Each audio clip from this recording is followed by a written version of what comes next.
And now, ladies and gentlemen, please turn your attention to our video screens. This is London. Germans aren't ignoring Britain altogether. The air raid siren sounded in London just a little while ago.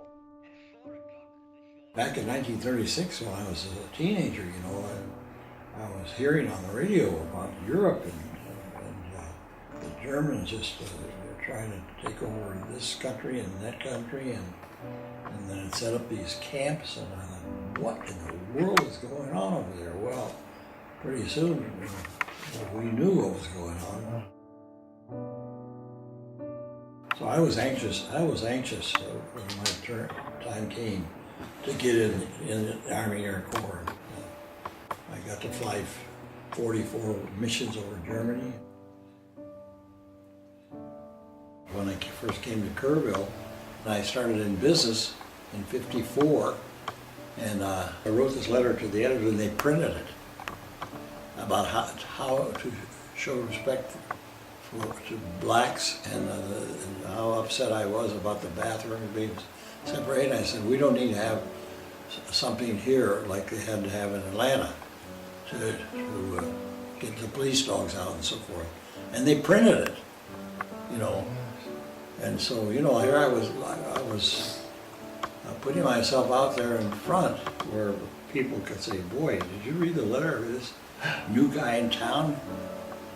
Lord, he doesn't have any brains at all. We were talking this morning about education, the lack of education that some people have, and what happens when you're not educated. And it's how you were taught as a child, I think. If you're taught to take advantage of others whenever you can, then you'll grow up doing that. If you were taught to be kind and respectful of others and treat them nicely and be helpful to others, then you grow up doing that. I think the initial, when I went to your home for dinner, it was such a welcoming home. And you and Ricky were so warm and so caring. From the very beginning, I didn't feel like I was a stranger. I felt like I was home. I was in a friend's home that I'd been there for many years. And that's such a great feeling, because you don't feel that very often. Because I wasn't going to any services, I wasn't going to any church, I wasn't involved in anything. But there was that need to be, because I was raised to be involved. And as I got to know the two of you more and began to get more involved, I felt like that feeling was going away. And so it made me feel like there was an answer there. There was an answer to a prayer. And so as that became more apparent and more enlightening for me, that's what brought me to the point of wanting to be at least minimally involved, which to me a minimal involvement from us is to be financially involved. That's the smallest thing that you can do in our world, because we have so much. And to be more involved is to be there for different classes, to be there for different ceremonies, and to be part of the community as a person. Then to me, you become more involved. And so that's where I am right now. And I'm so honored to be, next to Alan Smith, who is there all the time and such a great person that I just feel like we don't even deserve to be next to him. There's always that question about who do you turn to? What do you do? And so when you have a family that is secure and that their values are so wonderful, you want to be part of that. You want to support it, and you want it to succeed. And that's what we have seen, or that's what I have seen with your Chabad and your synagogue and your different classes, and because people just want to be part of that. Support winners.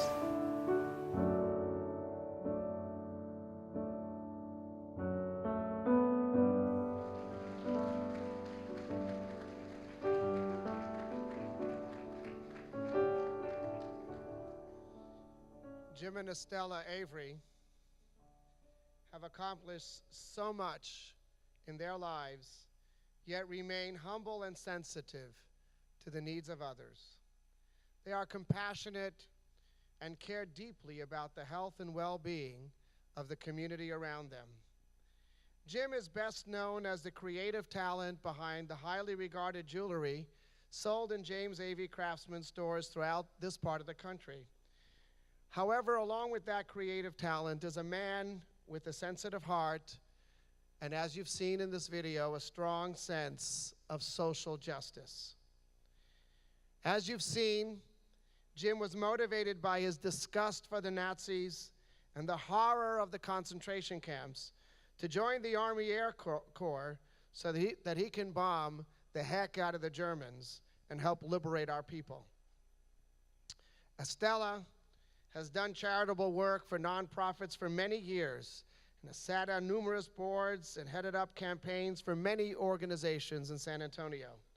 Currently, Estela is the executive director of the San Antonio River Foundation.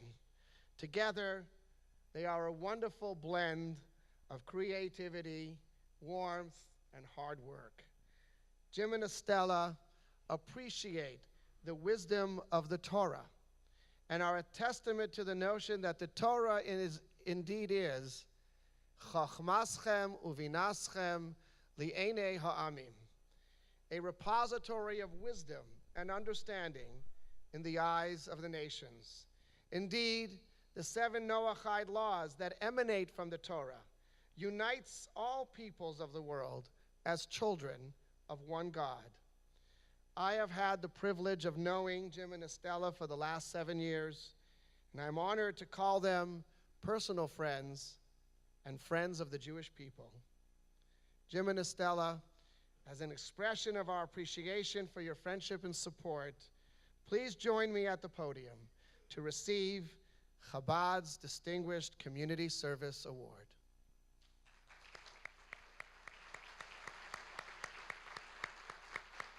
Alan.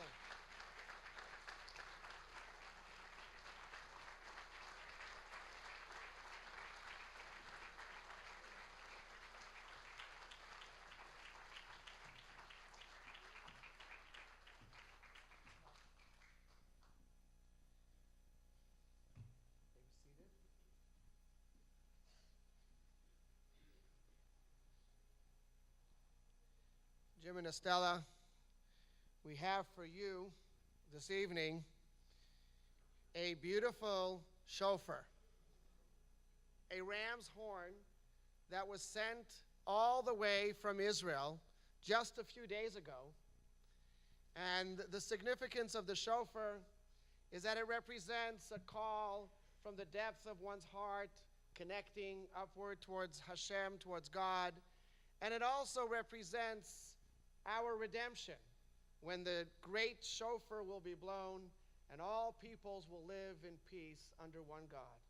We present this to you this evening with our love and our friendship. Thank you.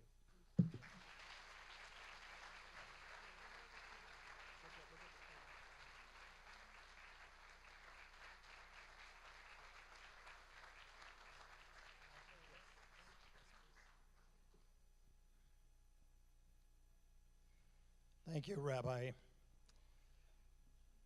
This beautiful evening will be in my wife and my heart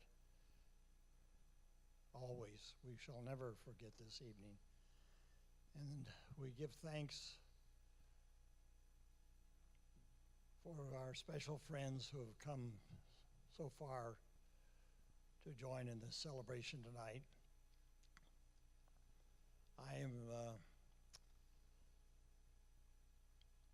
I've learned years ago to stick to the 3 B's in speaking: to be sincere, to be brief, to be seated. So I'm not going to take long, but indeed it is a great pleasure to be here and to be honored by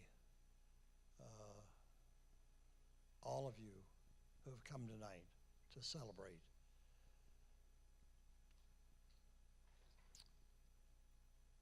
I started in a garage some 60 years ago.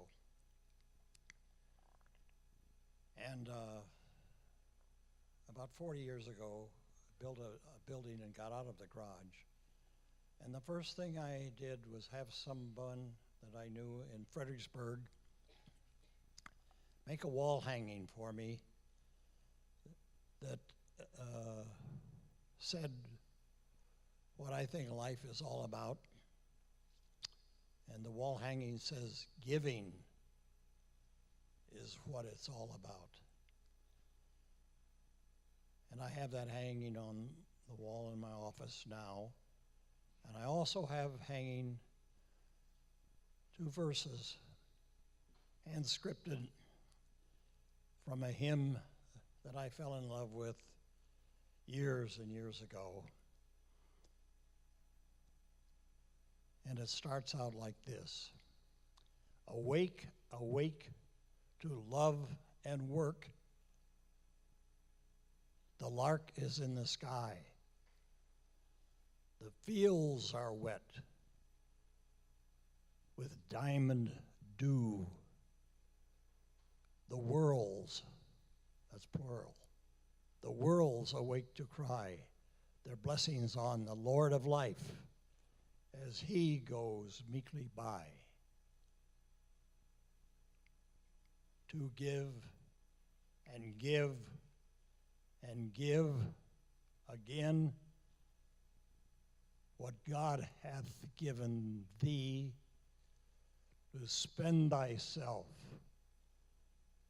nor count the cost, but serve right gloriously the God who gave all worlds that are and all that are to be.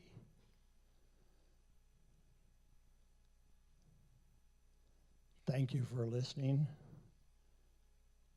For listening is giving.